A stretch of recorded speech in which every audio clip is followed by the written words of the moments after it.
to Season 1, Episode 4 of the Mata-Nui Weekly. We're going to be having a rather short podcast this week because the week there was not too much in-game. Alright, we're going to be starting off with the Character of the Week. Perhaps we should be calling Character of the Week more like Villain of the Week because lately we've been on a villain roll. This next villain is Kavala, played by Toa Tapia Nuva. Kavala is a Toa of Earth with a once-infected mask and a devout follower of the Makuta. However, he's one of the few survivors that hasn't joined up with either the cannibals or a new faction that seems to be appearing at the top of the lighthouse in the Kumu Inlets. However, Kavala is a very interesting character. He is a Toa of Earth, and yet his natural element is water, thanks to the Kanohi Kaukau mask of water breathing that he wears on his face. His first in-game appearance was a lot earlier in 2013, with his sort of fight with a couple of other characters. I can't really quite remember that quite well, but it was interesting.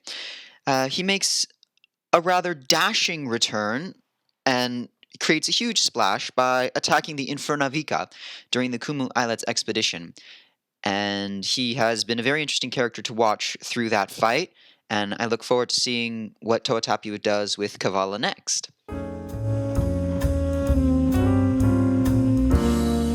Our player of the week is A Billion Cats. A Billion Cats has been around for quite a while. One of the more friendly players out there, actually. If you notice, I'm sort of doing a feature for players who are friendly and receptive to both critique and giving critique, especially from the OOC side of the game, because it's so nice to have someone come up to you in a kind way and say, hey, I see this about your post, maybe you want to change that. Try this, perhaps, and they'll give an example, and it'll usually be better. Billion Cats here has a huge slew of characters that have some form of feline attraction. It leads me to understand suddenly that perhaps A Billion Cats does indeed enjoy cats, and it's not simply a username. But his most shocking piece this week has been with what I'm guessing is a Parakuka attacked character in Onukoro, searching for the feline. Since that's all in caps, I'm not quite sure what that is, if it's a acronym for something else, or if the feline is indeed a character itself.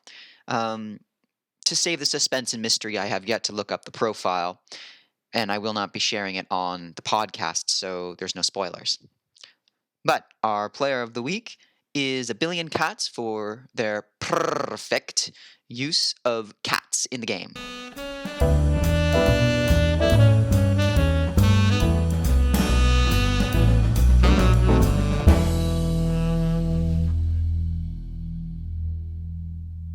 In Tawahi, Akrin's interrogation continues. He asks to be killed, his death for the safety of hundreds. Aureus threatens him with death or something worse instead. Isla Valley inducts Topo as an informant, then heads to the marketplace to pick up another item of interest. Wink wink. On the beach, the Paraka have landed. Zaktan gave a speech about the unity and the need to not kill each other, and Radek walks back up with a tentacle from the deep. In Kowahi, Ihu Koro is visited by a representative Matoran from Ta Koro, as well as a journalist from the Mata-Nui daily named Ko. In Ko Koro, Rial and Rekan continue their game of chess. In Onu Wahi, Akrayan continues to convert new members to its order. Yorick and Rekona's dealings with the Akiru have come to a standstill. They must see a Maru, or the sale will not happen.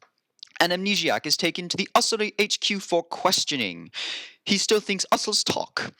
Colonel Noshra Amiti brings Seren's altars to his home. He is to work with Operative Mars and discover the root of recent disappearances in the tunnels, and why there are Tahu burger stains on the couch.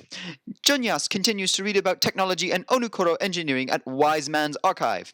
In Pawahi, Sivra begins negotiations for hiring mercenaries in his revenge plot against Akrayan, and the rain continues to fall, like where I'm recording right now in this tiny bunker of a nuclear wasteland, and converts Dorgath, a Makuta follower, back to the light of Mata-Nui when the water saves him from dehydration, floods my chamber, and makes me drown. Anyways, in Gawahi, speaking of water, Leia and Akiri Holly talk. Girl stuff, mainly. Noira learns how to hold a knife. Because she's a slave. She's never held a knife before in her life. Mila wraps his sword handle in the Japanese fashion, and to put it in easier terms, very, very well. In Lewahi, Talin and Aparangi engage in a conversation during the same time as the Dorian meltdown. Aparangi turns down her offer to fake the assassination of a prominent figure. If you have cracked Talin's order code, you are going to love this. The spoilers there are absolutely fabulous. I will not give them away. The Bright Star Inn is broken into by a strange Toa with a strange mask and a strange way of ignoring the fact that he's being attacked. He is turned in by Skyra daring to the Gakko Force and spends the night in a cell. The next day he goes and builds a house. Karata, the Nuirama trainer, sets about teaching her recruits how to ride an insect. According to Karata, riders must treat the fast buzzers as equals and nothing more. The battle with Kavala in Kumu Inlets has ended with his retreat. Pirates and marines alike are now preparing to enter the lighthouse and retrieve Varek. That brings us to the end of the Mata-Nui Weekly, Episode 4, Season 1. As a side note, I've been getting some questions about doing interviews. The main big podcast that's being run by the Snark Knight, along co-hosted with Aegon Targaryen, has been doing interviews for a while. But I don't know, if you want me to do an interview as sort of a special thing, leave a comment below or send me a PM about what you think. As well as doing, I don't know, character specials where I take a few minutes and go through posts, read some of their stuff, and just sort of dig into the meat of a specific character. If either of those sound interesting to you, send a PM. As always, music suggestions are wonderful, and I hope you have a great time on the island of Mata-Nui.